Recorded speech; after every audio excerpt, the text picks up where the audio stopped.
Hello students, welcome back to your English classes. I am Chanchala Tiwari from Tapse Singh High School, Chirand, Saran, and I have brought your English lessons today. So let's see which lesson we are going to study. So today the lesson which we are going to study is of class 10th lesson 1 Panorama book 2, and the name of the lesson is The Pace for Living. It's written by R.C. Hutchinson. Okay? आज जो हम chapter पढ़ने जा रहे हैं वो आपके book का पहला चैप्टर है जिसका नाम द पेस फॉर लिविंग है which has been written by R C. Hutchinson. So let's see इस चैप्टर में हमें क्या क्या सीखने को मिलता है. बिफोर स्टार्टिंग द चैप्टर सबसे पहले हम लोग ऑथर के बारे में जानते हैं. तो ऑथर का नाम तो मैंने आपको पहले बताया है, आर.सी. हचिंसन, जिनका पिक्चर आप स्क्रीन पे देख पा रहे हैं. So he is born on 23rd January 1907 and he died on July 1975. He was a British novelist. वो किस तरह के नॉवेलिस्ट हैं ये क्वेश्चन भी आ सकता है एग्जाम में. So he was a British novelist. वो ब्रिटिश के नॉवेलिस्ट हैं. नॉवेलिस्ट यानी उपन्यासकार. He has 17 novels and 28 short stories as well as one play into his credit. उन्होंने 17 नॉवेल्स उपन्यास लिखे हैं, 28 शॉर्ट स्टोरीज लिखी हैं और साथ साथ एक प्ले भी लिखा है. प्ले यानी नाटक भी लिखा है.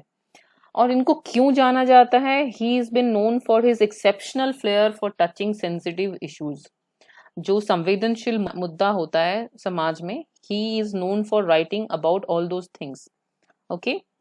His writing is full of contradictions and paradoxes. ये इनके बारे में मशहूर है कि ये जो लिखते हैं it's full of contradictions. विरोधाभास होता है उसपे. सटायर इंग्लिश में बोलते हैं, जैसे कि व्यंग्यात्मक लेखनी जिसको कहते हैं. तो वो पूरी उससे भरी हुई होती है इनकी कहानियां. और पैराडॉक्सिस यानी होता है जो असंगत कथाएं होती है ना, जो हजम नहीं हो जल्दी. So that kind of writing he used to write. So this is about the author. Now let's see the key people of the play watched in Dublin by the narrator. तो इसमें जो नरेटर हैं यानी कि जो ये story अपनी बता रहे हैं यानी कि आर.सी. हचिंसन, वो एक प्ले देखने जाते हैं. प्ले यानी नाटक देखने जाते हैं. कहाँ? In Dublin. वो डबलिन में एक नाटक देखने जाते हैं. ओके. सो ये भी एक क्वेश्चन आ सकता है कि वो नाटक देखने कहाँ जाते हैं. तो वो नाटक देखने डबलिन में जाते हैं. देखिए. ओके. वो प्ले देखने के लिए डबलिन में जाते हैं. उसमें 3 की पीपल हैं. मुख्य पात्र उसमें 3 हैं. जो फर्स्ट कैरेक्टर है वो एक कॉर्न मर्चेंट है. ओके. कॉर्न मर्चेंट है जो कि chief character of the play है and he is an Irish elderly corn merchant. वो एक कॉर्न मर्चेंट है. कॉर्न मर्चेंट यानी मक्के का व्यापारी है. जो नेक्स्ट कैरेक्टर है वो है his wife of the corn merchant who spend a lot of money on holiday. ये इसके फीचर्ड है कि ये बहुत सारे पैसे खर्च करती है. किस चीज पे? हॉलीडेज मनाने के लिए, छुट्टियां मनाने के लिए. There is another character that is the nephew of the corn merchant who use to cheat his uncle. So who cheat the corn merchant? तो his nephew use to cheat the corn merchant. Okay. So these are the important character of the play. ये उस नाटक के मुख्य पात्र है जो कि ऑथर यानी कि आर.सी. हचिंसन देखने गए हैं. अब चलिए हम लोग स्टोरी में बढ़ते हैं कि फर्स्ट पार्ट में जो ये ऐसे है या नरेशन है, ये इसमें क्या होता है. सो इसमें जो है सबसे पहले तो आर.सी. हचिंसन जो है वो एक प्ले देख रहे हैं. He was watching a play in Dublin. देखिए रेड वर्ड जो है, डबलिन में वो एक प्ले देख रहे हैं जो कि जिस प्ले में जो एल्डरली कॉर्न मर्चेंट है वो चीफ कैरेक्टर है. उसके साथ वो he was a man of anxiety and of dicky heart. वो जो कॉर्न मर्चेंट है, ये जो कॉर्न मर्चेंट है, he is the man of anxiety, कमजोर दिल का व्यक्ति. और डिकी हार्ट यानी कमजोर दिल का व्यक्ति, और मैन ऑफ एंजाइटी यानी जिससे बहुत सारे समस्याएं हो, तनाव ग्रसित रहने वाला एक व्यक्ति है. ठीक है. He had a wife who had a fantastic notion of spending 10 franc on a holiday. जो हमने पहले आपको फोटो में दिखाया. Now he had a nephew who used to cheat him. उनका एक नेफ्यू है जो उसको चीट करते रहता है. The most enchanting line for the author from the play was, "They tell me there's an aeroplane now that goes at 1000 miles an hour. Now that's too fast." So ये उस उस प्ले का, जो नाटक वो देखने गए थे, उसका मोस्ट एन्चेंटिंग लाइन है जो कि ऑथर को बहुत पसंद आया। ऑथर जो प्ले देख रहे थे उनको ये लाइन बहुत पसंद आई। कौन सी लाइन? कि there tell me there's an aeroplane now that goes at 1000 miles an hour, now that's too fast.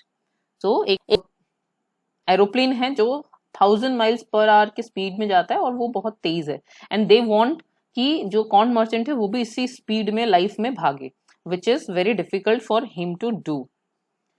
The second part of the essay जो है उसमें देखिए क्या है। यहाँ पे जो ऑथर है यानी कि आरसी हचिंसन जो है वो क्लेम कर रहे हैं अपने बारे में कुछ बातें, वो अपने बारे में कुछ बता रहे हैं।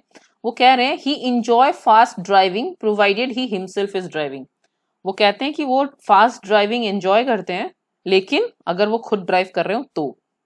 ही adore the machines that heard, जो मशीनें बहुत तेज आवाज करती हैं वो उनको पसंद है।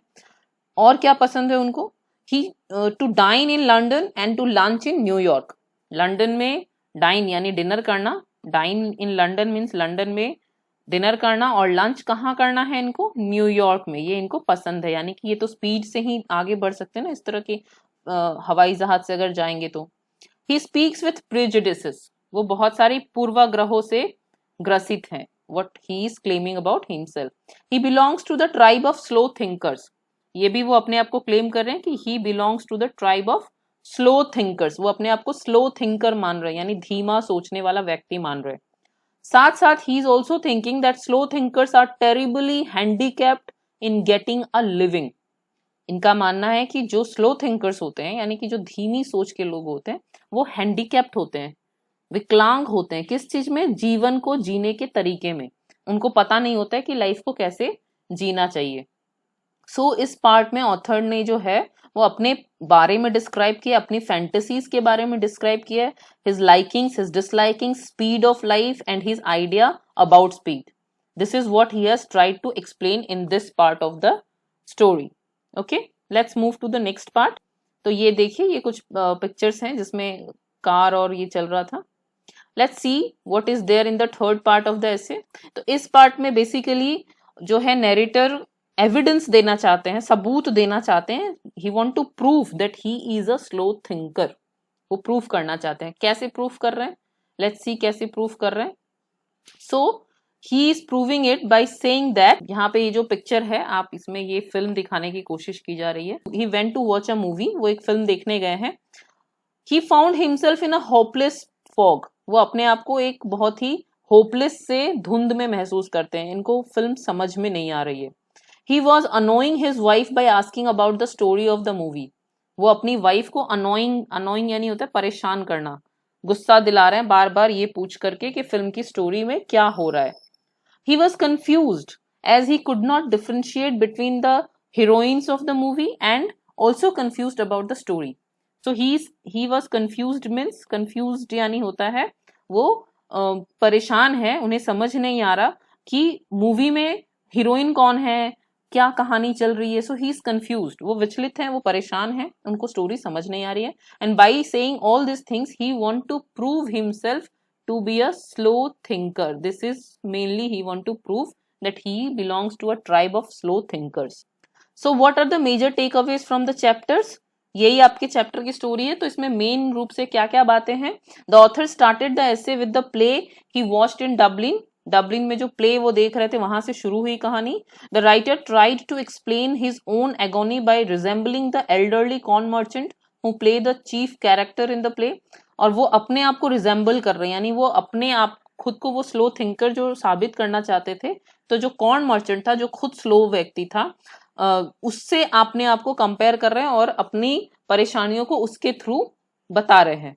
The writer has explain the contradictions with in himself about liking a fast life but being part of the tribe of slow thinker. वो कॉन्ट्राडिक्शन जो की बात थी, विरोधाभास, वो कैसे विरोधाभास है? एक तरफ तो उन्होंने प्रूफ किया कि उनको स्पीड पसंद है बाय सेइंग कि he want to dine in London and lunch in न्यूयॉर्क York he like to drive fast. ये सारी बातें कह के वो बताना चाहते हैं कि ही लव फास्ट लाइफ, लेकिन साथ साथ he is also saying that he belongs to the tribe of slow thinkers. ये भी वो साथ साथ बता रहे हैं। So this proves his contradiction. The story explained about how it is important to make a balance between fast life as well as slow life. ये story का मेन पार्ट यही है कि आपको एक बैलेंस बनाने को बताया जा रहा है कि फास्ट लाइफ और स्लो लाइफ में क्या बैलेंस हो सकता है, how to make a balance.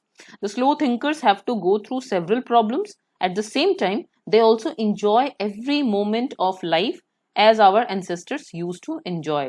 तो ये यहाँ पे एक बेनिफिट बता रहे हैं कि जो स्लो थिंकर्स है या जो स्लो चलते हैं लाइफ में, वो लाइफ के हर मोमेंट को एंजॉय करते हैं, लेकिन साथ साथ they also have to go through several problems that also need to be remember, कि उनको बहुत से प्रॉब्लम्स भी झेलने पड़ते हैं। And at the end the writer also mentioned about the changing world and changing speed of the world. जो life का चेंज है और साथ साथ दुनिया में जो बदलाव हो रहा है, इसके बारे में उन्होंने बताया है। So if someone wants to grow, अगर कोई ग्रो करना चाहता है, बढ़ना चाहता है with the world, they must improve their pace for living. If you want to grow with the world, if you want to raise और rise in your self in this world, आपको अपने life का pace जो है, यानी कि गति जो है, उसको स्पीड करनी पड़ेगी, उसको बढ़ानी पड़ेगी, तभी आप लाइफ के दुनिया में जो चेंजेस हो रहे हैं उसके साथ आपका लाइफ कोप अप कर सकता है। So these are few of the major takeaways from the chapter, and please go through the chapter in detail, और जो question answers है we will be sharing that through PDF. Thank you very much.